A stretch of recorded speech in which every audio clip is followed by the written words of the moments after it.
The little girl had not spoken a single word in 11 months, but when the janitor walked into the billionaire's private school office, she suddenly broke through the circle of adults surrounding her and ran straight toward him. Every person in the room froze.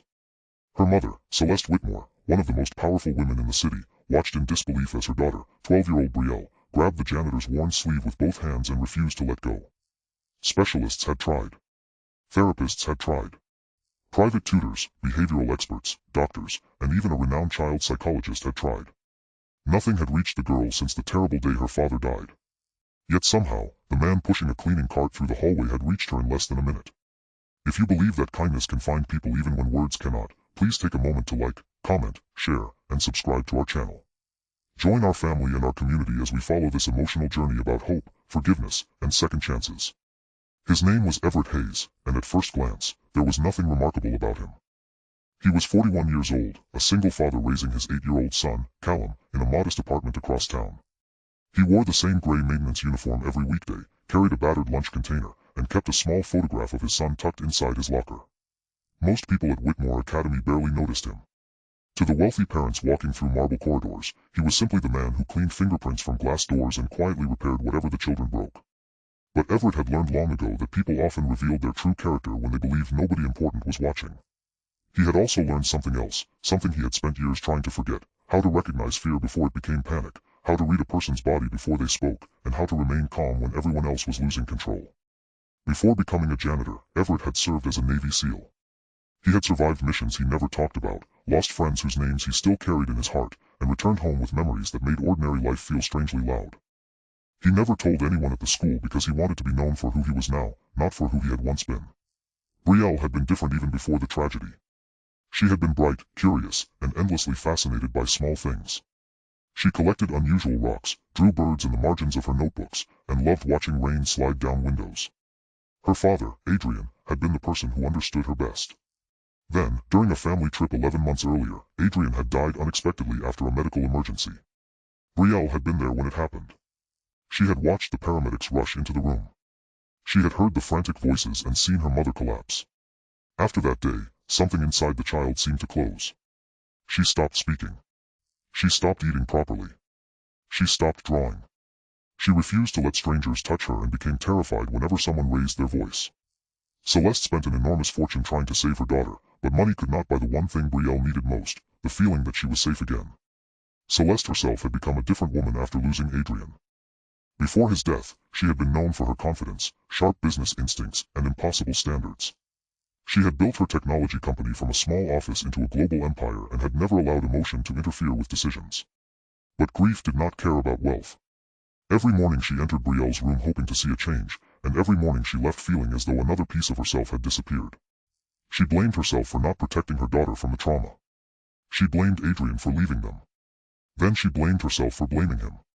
Her entire world had become a maze of guilt. Everett first noticed Brielle on an ordinary afternoon when she was sitting alone on a bench near the academy's courtyard. He was cleaning a row of windows when he saw her hands trembling. A group of students had been laughing nearby, and one of them accidentally knocked a metal chair onto the pavement. The sharp crash sent Brielle into immediate panic. She covered her ears, crouched down, and began breathing rapidly. A teacher rushed toward her, but Brielle backed away. Another staff member tried to calm her, but she became more frightened. Everett slowly put down his cleaning cloth. He did not approach her immediately. Instead, he lowered himself several feet away and sat on the ground with his back against the wall. He said nothing. He simply breathed slowly, deliberately, making his movements predictable. He knew panic. He knew what it felt like when the world suddenly became too dangerous to process. After several minutes, Brielle looked at him. Everett pointed gently toward the small paper airplane sticking out of his pocket. It was something his son had folded that morning. He placed it on the ground between them and pushed it forward. Brielle stared at it. Then, cautiously, she reached out and touched the paper. Everett smiled but did not move closer. That was the beginning. Over the next several weeks, Brielle began seeking him out. She would sit near the maintenance room while he worked. Sometimes she drew pictures. Sometimes she simply watched him. Everett never demanded words from her. He understood that trust was not something you could force. He treated her silence as communication rather than failure. Celeste eventually noticed the change. For the first time in almost a year, her daughter was voluntarily spending time near another person. Celeste was grateful, but she was also suspicious. She privately questioned why a janitor seemed to understand her daughter better than the professionals she had hired. That suspicion grew when she discovered Everett had no formal training in child therapy. One afternoon, Celeste watched from a distance as Everett noticed Brielle becoming overwhelmed by the noise of a school event. Instead of grabbing her arm or telling her to calm down, he quietly moved several chairs away, created a clear path to the quieter courtyard, and waited. Brielle followed him. Celeste felt something inside her break. She had spent months trying to pull her daughter back into the world, while Everett had simply given her enough space to return on her own. But then disaster struck. A wealthy parent complained that the school's janitor was spending too much time around Brielle. Rumors spread quickly. Someone claimed Everett was manipulating the child. Another person questioned why a former military man with no known family background had become so involved with the billionaire's daughter. Celeste confronted Everett in the administration office, demanding answers. Everett listened quietly. He did not become defensive. He simply explained that he had seen a frightened child and recognized something familiar in her. He told Celeste that he had learned in the military that when someone is overwhelmed, the first goal is not to control them but to make them feel safe enough to regain control themselves. Celeste asked how he knew so much about fear. Everett hesitated. For years he had avoided telling anyone about his military past. But he could see the desperation in her face. He finally revealed that he had been a Navy SEAL. He had served overseas, participated in dangerous rescue operations, and watched men he loved die. After leaving the service, he had struggled with his own memories. He eventually realized that survival was not the same as healing. He had become a janitor because he wanted a quiet life where his son could grow up without seeing his father constantly preparing for another war. Celeste was stunned. The man she had barely noticed had lived an entire life she knew nothing about. But Everett's revelation also forced her to confront something painful. She had been so determined to save Brielle that she had stopped listening to her. The next morning, Brielle entered the courtyard carrying a small notebook. She walked directly to Everett and opened it. On the page was a drawing of a man standing beside a little boy. Above them she had written 2 words for the first time in nearly a year: safe here. Everett stared at the page, unable to speak for several seconds.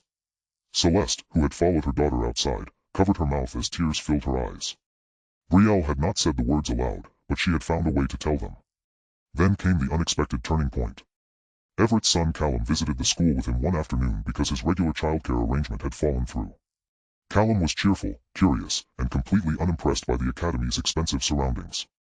He noticed Brielle sitting alone and walked over with a toy compass his father had given him. Instead of asking why she didn't talk, Callum simply sat beside her and showed her how the needle moved. Brielle watched him closely. Then she smiled. It was the first genuine smile Celeste had seen from her daughter since Adrian's death. Celeste realized that Brielle did not need another expert telling her how to heal. She needed people who were willing to sit beside her without demanding that she become someone else. Everett had given her that gift because he understood something Celeste had forgotten. Sometimes love does not pull someone out of darkness. Sometimes love simply sits beside them until they are ready to walk toward the light. But Everett's own life was beginning to fall apart. His landlord had increased the rent, his son needed money for a school program, and Everett had been offered a better-paying security position that would require long hours away from Callum. He was considering leaving the academy. When Celeste learned about his situation, she offered him money. Everett refused. He told her that he did not want charity. He wanted an opportunity to earn a better life for his son. That answer changed Celeste. Instead of giving him money, she offered him a legitimate position managing safety and emergency preparedness at one of her companies. Everett accepted only after insisting that his qualifications be evaluated like everyone else's.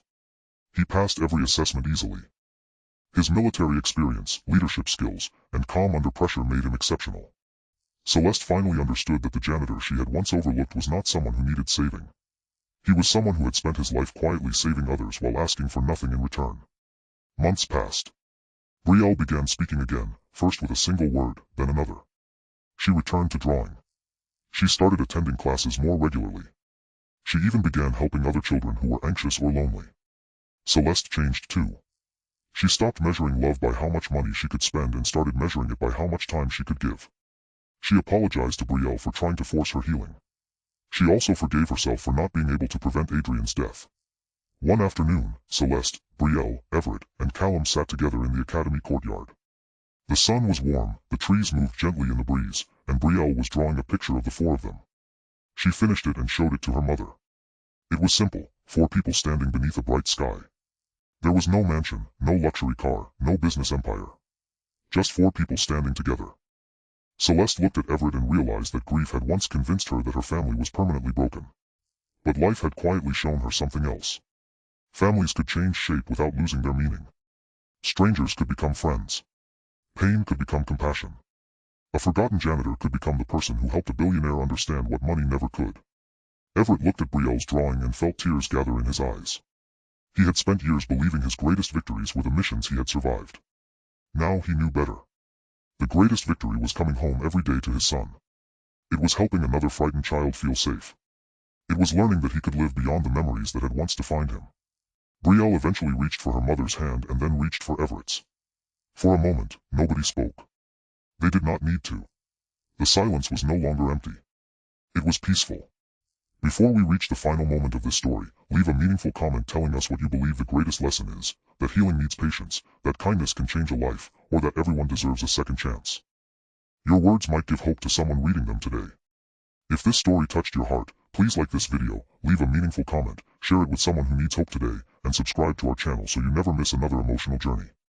Years later, Brielle would still keep that first paper airplane in a small wooden box. Callum would joke that his father had accidentally become a hero again without wearing a uniform. Celeste would eventually tell people that the most important lesson of her life came from a man she once walked past without noticing. And Everett would always remember the afternoon when a silent little girl grabbed his sleeve and reminded him that sometimes the people who appear broken are not asking us to fix them. They are asking us to stay. Because Everett had once believed that heroes were the people who ran toward danger. Now he understood that sometimes a hero was simply the person who sat quietly beside someone who was afraid and stayed there long enough for them to believe in tomorrow. And Brielle, who had once lost her voice to grief, found it again, not because someone forced her to speak, but because someone finally gave her permission to heal at her own pace. The billionaire had lost almost everything she thought mattered. The janitor had discovered everything he thought he had lost. And the little girl who could not reach anyone became the one who reached all of them.